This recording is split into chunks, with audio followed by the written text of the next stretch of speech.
Avant même d'aller plus loin, prends un instant et écris en commentaire ces mots simples mais puissants. Je choisis de faire confiance au temps de Dieu. Fais-le maintenant, car ce que tu t'apprêtes à lire n'est pas anodin. Si ce message arrive jusqu'à toi aujourd'hui, ce n'est pas un hasard. Il touche un combat intérieur que beaucoup vivent en silence, celui de forcer les choses, de se battre sans cesse, d'essayer d'accélérer ce que Dieu n'a pas encore décidé de révéler. Il y a des saisons dans la vie où tu donnes tout, où tu pries, où tu travailles, où tu espères, mais rien ne semble bouger. Plus tu forces, plus tu te fatigues. Plus tu insistes, plus la frustration grandit. Et au fond de toi, une question revient sans cesse, pourquoi rien n'arrive alors que je fais tout ce qu'il faut? Cette question est lourde, mais elle est aussi révélatrice. Elle montre que ton cœur est prêt à comprendre quelque chose de plus profond. Arrêter de forcer ne signifie pas abandonner. Arrêter de forcer signifie changer de posture intérieure. Il y a une différence entre persévérer dans la foi et lutter contre le timing de Dieu. Beaucoup confondent les deux. Ils pensent que s'ils cessent de pousser, tout va s'effondrer. Mais en réalité, ce qui vient de Dieu n'a pas besoin d'être arraché. Ce qui t'appartient réellement viendra au bon moment, sans que tu aies besoin de te briser pour l'obtenir. La Bible nous rappelle dans Ecclésiaste chapitre 3 verset 1 qu'il y a un temps pour toute chose sous les cieux. Un temps pour naître, un temps pour mourir, un temps pour planter, un temps pour arracher ce qui a été planté. Ce verset n'est pas poétique par hasard. Il révèle une loi spirituelle profonde, le timing de Dieu est aussi important que sa promesse. Si tu arrives trop tôt, tu n'es pas prêt. Si tu arrives trop tard, tu es épuisé. Mais lorsque Dieu agit, tout s'aligne. Beaucoup de personnes ratent leur paix non pas parce que Dieu les oublie, mais parce qu'elles refusent d'attendre. Elles voient les autres avancer, réussir, recevoir, et elles commencent à comparer. Tu veux vraiment te rapprocher de Jésus, mais tu ne sais pas par où commencer? J'ai écrit un guide puissant intitulé « Comment se repentir envers Jésus en 30 jours ». Un chemin simple, jour après jour, pour revenir sincèrement vers Christ. Promotion spéciale. Au lieu de 12 000 francs CFA, le guide est disponible à seulement 2 500 francs CFA. Tu peux l'acheter peu importe le pays où tu te trouves. Le lien est dans la description et dans le premier commentaire. Ne remets pas ta repentance à demain. Aujourd'hui est le bon jour. La comparaison est l'un des plus grands ennemis de la confiance. Elle te fait croire que tu es en retard, alors que Dieu est simplement en train de te préparer. Elle te pousse à forcer des portes que Dieu n'a pas encore ouvertes. Forcer, c'est vouloir contrôler ce que Dieu t'invite à lui confier. Forcer, c'est prendre des décisions dans la peur de manquer. Forcer, c'est accepter des compromis simplement pour ne pas attendre. Mais ce que Dieu prépare pour toi ne nécessite aucun compromis. Ce qui vient de lui est complet, stable et porteur de paix. Peut-être que tu forces dans une relation. Tu t'accroches, tu expliques, tu justifies, tu espères que les choses changent si tu fais encore un effort de plus. Mais au fond, tu es fatigué. Tu sens que tu donnes plus que tu ne reçois. Sache une chose, ce qui t'appartient n'a pas besoin d'être supplié. Ce qui est aligné avec la volonté de Dieu ne te demandera pas de perdre ta dignité intérieure. Peut-être que tu forces dans un projet, un travail, un appel. Tu frappes aux portes, tu t'agites, tu stresses, tu dors mal. Pourtant, Dieu n'est pas un Dieu de pression, mais un Dieu de paix. Romains chapitre 8 verset 15 nous rappelle que nous n'avons pas reçu un esprit de servitude pour être encore dans la crainte, mais un esprit d'adoption. Si ce que tu poursuis t'enchaîne intérieurement, pose-toi la question, est-ce que je marche avec Dieu ou est-ce que je lutte seul? Arrêter de forcer demande du courage. C'est paradoxal, mais il faut plus de foi pour attendre que pour agir précipitamment. Attendre, ce n'est pas rester passif. Attendre, c'est continuer à faire ce que Dieu t'a demandé aujourd'hui, sans essayer de voler le résultat de demain. Beaucoup veulent la promesse, mais évitent le processus. Or, c'est dans le processus que Dieu façonne ton caractère, ton discernement, ta maturité. Souvent, Dieu retarde certaines choses non pas pour te frustrer, mais pour te protéger. Si tu recevais trop tôt ce que tu demandes, cela pourrait te détruire intérieurement. Tu pourrais t'y attacher plus qu'à Dieu. Tu pourrais perdre ton humilité, ta paix, ta dépendance spirituelle. Dieu voit plus loin que ton désir immédiat. Il voit l'impact à long terme. Regarde l'histoire de David. Il a été oint roi bien avant de monter sur le trône. Entre la promesse et l'accomplissement, il y a eu des années d'attente, de fuite, d'incompréhension. Pourtant, s'il avait forcé le trône, il aurait régné sans maturité. Dieu a utilisé le temps pour former un roi selon son cœur. Ce que tu vis aujourd'hui n'est peut-être pas un retard, mais une formation. Arrêter de forcer, c'est aussi apprendre à reconnaître les signes de Dieu. Lorsqu'une porte se ferme malgré tous tes efforts, ce n'est pas toujours un échec. Parfois, c'est une protection. Apocalypse chapitre 3 verset 7 nous rappelle que Dieu ouvre des portes que personne ne peut fermer et ferme des portes que personne ne peut ouvrir. Si une porte résiste, demande-toi si ce n'est pas Dieu qui te dit d'attendre ou de changer de direction. Il y a une paix particulière qui accompagne ce qui vient de Dieu.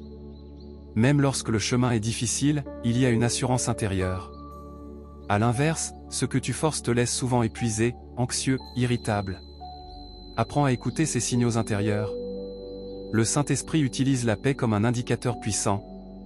Si en ce moment tu te reconnais dans cette lutte intérieure, écris en commentaire, * Seigneur, j'arrête de forcer *. Ce simple acte est une prière. Et si ce message te parle, prends aussi un instant pour aimer cette vidéo et t'abonner, afin de recevoir d'autres enseignements qui t'aideront à marcher dans la paix et la confiance. Dans la suite, nous irons encore plus en profondeur. Nous verrons pourquoi Dieu permet parfois l'attente prolongée, comment discerner entre persévérance et entêtement, et comment se positionner spirituellement pour recevoir sans forcer ce qui nous appartient réellement. Ne pars pas, car ce que tu vis en ce moment est peut-être le signe que quelque chose de plus grand est en train de se préparer. Si tu es encore là, ce n'est pas un hasard. Cela signifie que quelque chose résonne en toi. Et avant d'aller plus loin, prends un instant pour écrire en commentaire « Je refuse de courir devant Dieu ». Cette phrase peut sembler simple, mais elle a une portée spirituelle immense, parce qu'elle touche à l'un des combats les plus subtils de la foi, vouloir arriver avant le temps. Aussi aime cette vidéo. Beaucoup de personnes aiment Dieu sincèrement, mais elles ont du mal avec l'attente. Elles prient, puis elles s'impatientent. Elles demandent la direction de Dieu, puis elles avancent quand même sans l'avoir reçue. Elles confondent mouvement et progrès. Pourtant, avancer trop tôt peut te faire sortir du plan parfait de Dieu, même avec de bonnes intentions. Forcer, ce n'est pas toujours visible extérieurement. Parfois, c'est intérieur. Tu continues à sourire, à servir, à avancer, mais à l'intérieur, tu es tendu. Tu te répètes que si tu ne fais rien, tout va s'effondrer. Cette pression intérieure n'est pas le langage de Dieu. Le Saint-Esprit convainc, mais il ne compresse pas. Il dirige, mais il n'écrase pas. Il y a une grande différence entre faire confiance à Dieu et essayer d'aider Dieu. Beaucoup essaient d'aider Dieu à accomplir ses promesses. Ils manipulent les situations, ils anticipent, ils rationalisent, ils prennent des raccourcis. Abraham a fait cette erreur lorsqu'il a voulu accomplir la promesse par ses propres moyens. Le résultat a été une douleur durable. Dieu n'avait pas besoin d'aide, il avait besoin de confiance. Ce que Dieu a promis, il l'accomplira. Mais il l'accomplira à sa manière et à son moment. Nombreux sont ceux qui ont reçu une promesse, mais qui se sont perdus en route parce qu'ils ont voulu précipiter l'aboutissement. La promesse n'est pas annulée par l'attente, elle est préparée par elle. Souvent, Dieu utilise le temps pour révéler ce qui est réellement dans ton cœur.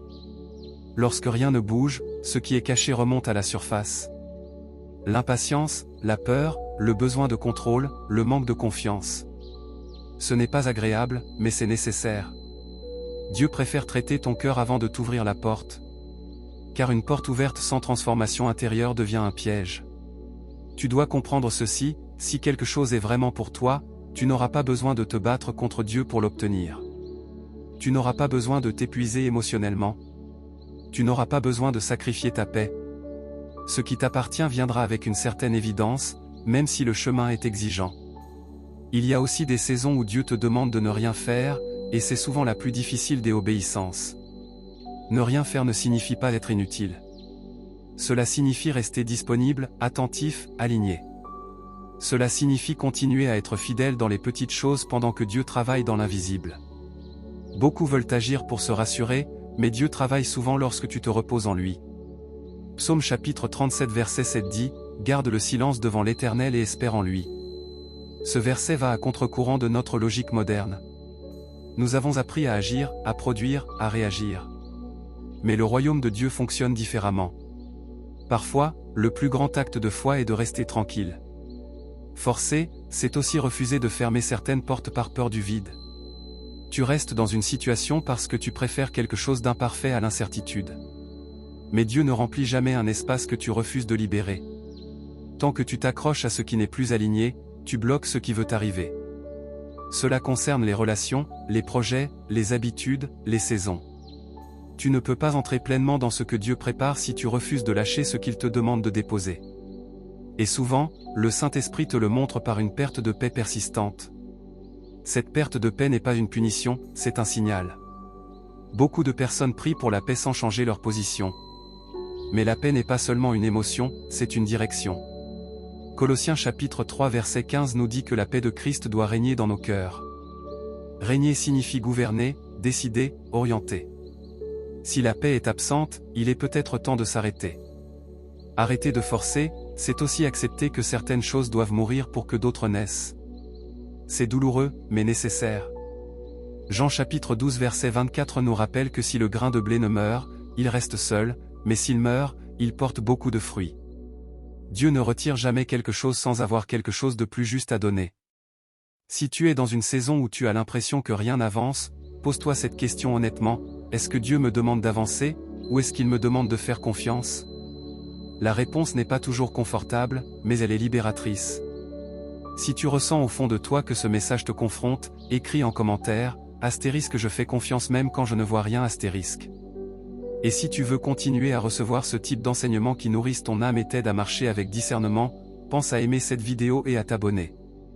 Dans la prochaine partie, nous verrons comment reconnaître clairement ce qui t'appartient vraiment, comment discerner les fausses urgences, et comment te repositionner spirituellement pour recevoir sans forcer ce que Dieu a préparé pour toi depuis longtemps. Si tu continues à écouter ces paroles, c'est que ton esprit est en train de comprendre quelque chose que ton cœur pressentait déjà depuis longtemps. Avant d'aller plus loin, prends un moment et écris en commentaire cette phrase simple mais puissante, « Je choisis la paix plutôt que la précipitation ». Ce n'est pas une formule vide, c'est une décision spirituelle. Il existe une confusion très répandue entre la volonté de Dieu et l'urgence humaine. L'urgence te pousse, la volonté de Dieu t'attire. L'urgence crée de l'angoisse, la volonté de Dieu produit une paix profonde même dans l'inconnu. Quand quelque chose vient vraiment de Dieu, cela peut te demander du courage, mais jamais au prix de ta paix intérieure. Beaucoup de personnes prennent des décisions majeures dans des états émotionnels instables. Elles agissent par peur de perdre, peur de manquer, peur d'être en retard.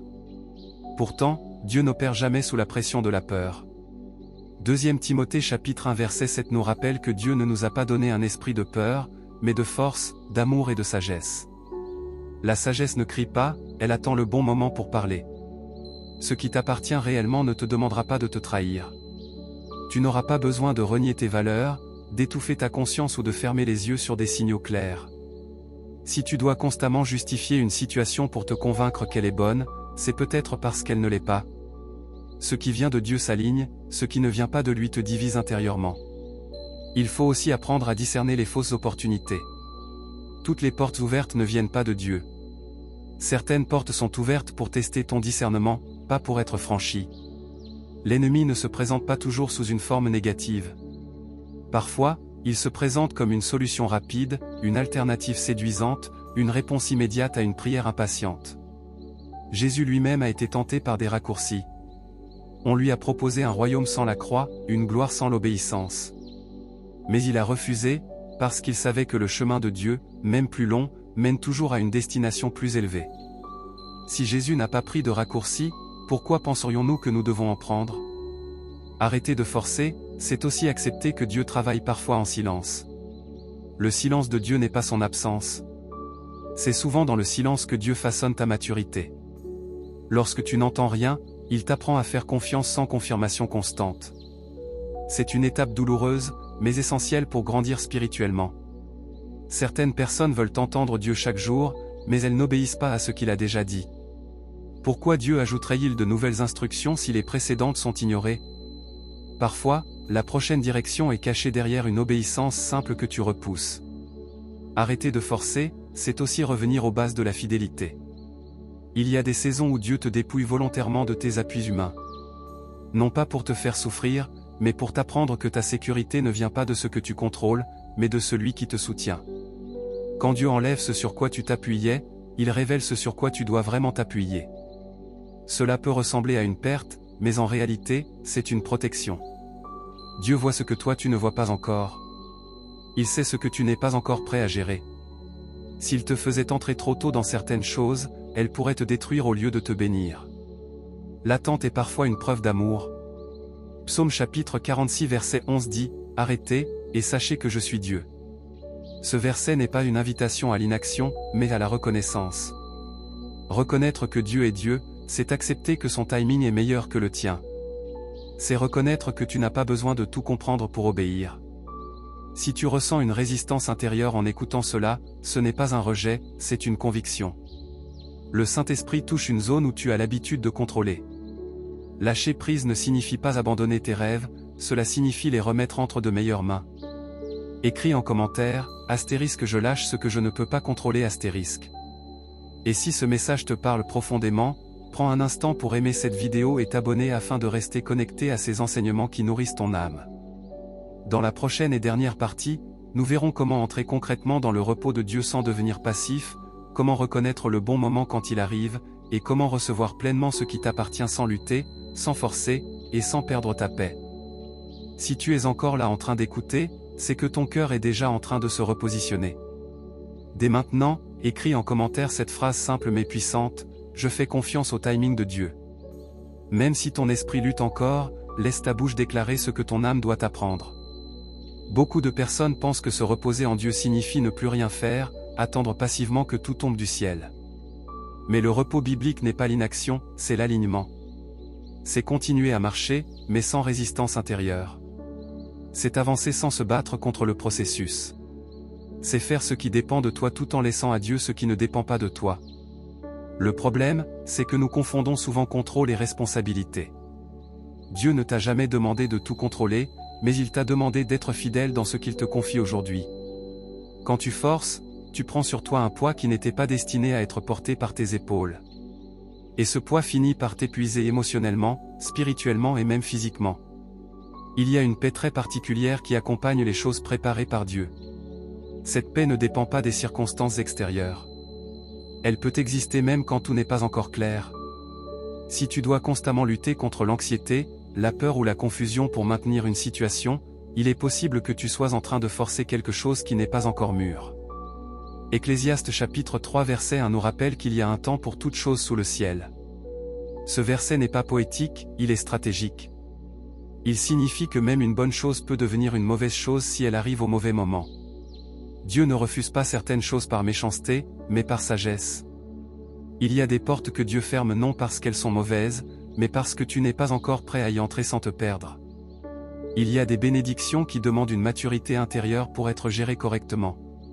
Si Dieu te les donnait trop tôt, elles deviendraient un fardeau au lieu d'un témoignage. Arrêter de forcer, c'est aussi apprendre à reconnaître les signaux subtils du Saint-Esprit. Parfois, ce n'est pas un non clair, mais une absence de paix. Parfois, ce n'est pas une opposition directe, mais une fatigue inhabituelle. Ton esprit peut être enthousiaste, mais ton âme, elle, se sent lourde. Ce décalage est souvent un signal divin. Dieu parle souvent par la paix ou par son absence. Colossiens chapitre 3 verset 15 dit que la paix de Christ doit régner dans nos cœurs. Régner signifie gouverner, décider, orienter. Si la paix n'est pas présente, c'est peut-être parce que tu es en train d'aller plus vite que Dieu. Beaucoup de personnes craignent qu'en arrêtant de forcer, elles perdent leur opportunité. Mais ce qui est réellement pour toi ne peut pas te manquer. Ce qui vient de Dieu te retrouvera même si tu fais un pas en arrière. Ce qui n'est pas pour toi peut être poursuivi pendant des années sans jamais apporter de repos. Il y a une différence entre persévérance et obstination. La persévérance est guidée par la foi, l'obstination est alimentée par la peur. La persévérance te rend patient, l'obstination te rend nerveux. Demande-toi honnêtement, ce que tu poursuis en ce moment, est-ce que cela te rapproche de Dieu ou est-ce que cela te pousse à t'éloigner de sa paix? Arrêter de forcer demande beaucoup de courage. Le courage de dire non quand tout le monde te dit d'y aller. Le courage de ralentir quand le monde te presse. Le courage de faire confiance à un Dieu invisible plutôt qu'à des garanties visibles mais instables. Si tu ressens que ce message met de la lumière sur une situation précise de ta vie, prends un moment pour aimer cette vidéo. Ce simple geste permet à d'autres personnes qui luttent en silence de tomber sur ce message au bon moment. Et abonne-toi pour continuer ce cheminement spirituel ensemble. Dieu n'est jamais en retard, Il est toujours précis. Quand le moment arrive, les choses s'ouvrent sans résistance excessive. Les bonnes personnes apparaissent naturellement. Les confirmations s'alignent. Tu n'as plus besoin de convaincre, de justifier ou de forcer. Tu avances avec assurance, porté par une paix intérieure qui ne dépend plus des circonstances. Dans la dernière partie, nous verrons comment reconnaître clairement le moment où Dieu dit maintenant, comment passer de l'attente à l'action sans retomber dans la précipitation, et comment recevoir pleinement ce qui t'appartient avec gratitude, humilité et repos. Reste bien jusqu'au bout, parce que la dernière partie est souvent celle qui libère ce que les précédentes ont préparé. Si tu es arrivé jusqu'ici, ce n'est pas un hasard. Avant d'aller plus loin, écris simplement en commentaire « J'attends sans forcer ». Même si tu ne le ressens pas encore pleinement, cette déclaration est une graine spirituelle que Dieu va arroser au bon moment. Il arrive un moment très précis dans la vie spirituelle où l'attente se transforme en action. Ce moment n'est pas provoqué par la pression, ni par l'impatience, mais par la paix. Quand Dieu dit maintenant, tu n'as plus besoin de te convaincre toi-même. Ton esprit, ton cœur et tes circonstances commencent à s'aligner. Ce qui était confus devient clair. Ce qui résistait commence à céder naturellement. Le timing de Dieu ne crie pas, il confirme. Il ne t'agite pas, il t'apaise. Souvent, quand le moment est venu, tu ressens une assurance calme, profonde, stable. Ce n'est pas de l'excitation nerveuse, mais une certitude tranquille. Ésaïe chapitre 30 verset 15 nous dit que c'est dans le calme et la confiance que sera notre force. Quand tu arrêtes de forcer, tu développes une sensibilité nouvelle à la voix du Saint-Esprit. Tu discernes mieux quand avancer et quand attendre. Tu comprends que l'obéissance n'est pas toujours dans le mouvement, mais parfois dans l'arrêt. Dieu peut te faire avancer par le silence autant que par une parole claire. Beaucoup de personnes ratent leur saison non parce qu'elles n'agissent pas, mais parce qu'elles agissent trop tôt. Elles cueillent un fruit encore vert, puis se demandent pourquoi il est amer. Dieu ne veut pas seulement te donner quelque chose, il veut te le donner au moment où tu pourras en jouir sans te détruire. Quand ce qui t'appartient arrive au bon moment, tu n'as pas besoin de lutter pour le garder. Il y a une stabilité surnaturelle. Même les tempêtes ne t'effraient plus, parce que tu sais que tu es exactement là où Dieu t'a placé. Ce qui vient trop tôt demande trop d'efforts pour être maintenu.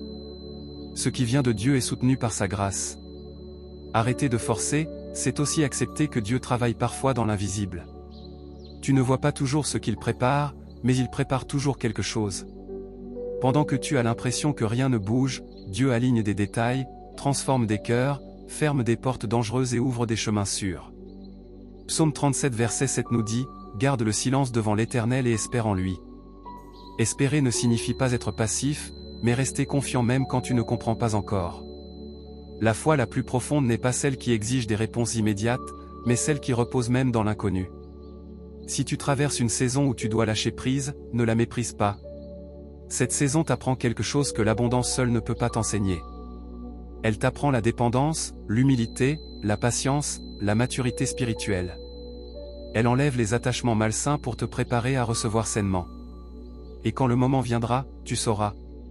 Tu n'auras pas besoin que tout le monde valide ton choix. Tu n'auras pas besoin de courir partout pour confirmer. Tu avanceras avec une paix qui parle plus fort que 1000 arguments. Cette paix est la signature de Dieu. Si ce message t'a aidé à comprendre pourquoi certaines choses n'arrivent pas encore, prends un instant pour aimer cette vidéo. Cela permet à ce message d'atteindre d'autres personnes qui sont fatiguées de forcer sans résultat. Et abonne-toi pour continuer à recevoir des enseignements qui t'aident à marcher avec Dieu, sans pression mais avec puissance. Avant de nous quitter, prenons un moment pour remettre cette attente entre les mains de Dieu. Seigneur Tout-Puissant, tu vois les luttes intérieures, les questions sans réponse, les attentes prolongées. Aujourd'hui, je choisis de déposer mes efforts excessifs à tes pieds. Apprends-moi à marcher selon ton rythme, à attendre sans anxiété, à agir sans précipitation. Je renonce à la peur de manquer, je renonce au contrôle, et je choisis la confiance. Prépare-moi autant que ce que tu prépares pour moi, afin que lorsque le moment viendra, je sois prêt à recevoir avec gratitude et sagesse. Au nom de Jésus-Christ, Amen. Si tu as prié avec foi, écris en commentaire, * je laisse Dieu agir *. Reviens relire ces mots quand la tentation de forcer reviendra. Et surtout, souviens-toi de ceci, ce qui t'appartient viendra, non par ta lutte, mais par la fidélité de Dieu. Sois béni, reste dans la paix, et n'oublie jamais que le repos est aussi une forme de foi.